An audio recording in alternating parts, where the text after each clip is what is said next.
അത് ആ ധ്യാനത്തിലോട്ട്, അത് സ്റ്റേറ്റ് ആണ്, അതിലോട്ട് നമുക്ക് പോകാനേ പറ്റത്തുള്ളൂ. മനസ്സിലാവും? അത് പ്രാക്ടീസ് ചെയ്യാൻ പറ്റത്തില്ല. അത് ഓട്ടോമാറ്റിക്കലി പോവേണ്ട ഒരു സംവിധാനമാണ്, ഓട്ടോമാറ്റിക്കലി നമ്മൾ കടന്നു ചെല്ലേണ്ട ഒരു വഴിയാണ് ധ്യാനം. ഓക്കെ? അല്ലാതെ നമുക്ക് ധ്യാനം എടുത്തതുപോലെ നമുക്ക് പ്രാക്ടീസ് ചെയ്യാൻ പറ്റത്തില്ല. ഓക്കെ?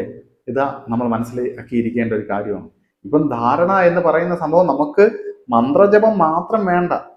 നമുക്ക് ഇഷ്ടപ്പെട്ട ആവാം, അല്ലെങ്കിൽ നമുക്ക് ഇഷ്ടപ്പെട്ട ഒരു വസ്തുക്കളാവാം. ചിലപ്പോൾ ചില ആൾക്ക്, ചിലപ്പം എക്സാമ്പിൾ, ഒരാൾക്ക് ഒരു പൂവാണ് ഇഷ്ടം, ഏതെങ്കിലും ഒരു റോസാ പൂവാണ് ഇഷ്ടം, അതിനോട് ഭയങ്കര ഇഷ്ടമാണ്, എന്തോ അത് കാണുമ്പോൾ ഒരു പ്രത്യേക ഒരു ഫീലാണ് ആളിന്. അതിന് ധാരണ ചെയ്യുക, അതിന് മനസ്സിൻ്റെ അകത്ത് ആ പൂവിനെ ആലോചിക്കുക, അതിൽ ശ്രദ്ധിച്ചിരിക്കുക. ആ പൂവിനെ മനസ്സിൻ്റെ അകത്ത്, ആ പൂവിന്റെ രൂപം, ആ പൂവിന്റെ ഇതളുകൾ, ഇതെല്ലാം മനസ്സിലേക്ക് കൊണ്ടുവരണം. അതിനെ ശ്രദ്ധിച്ചിരിക്കണം.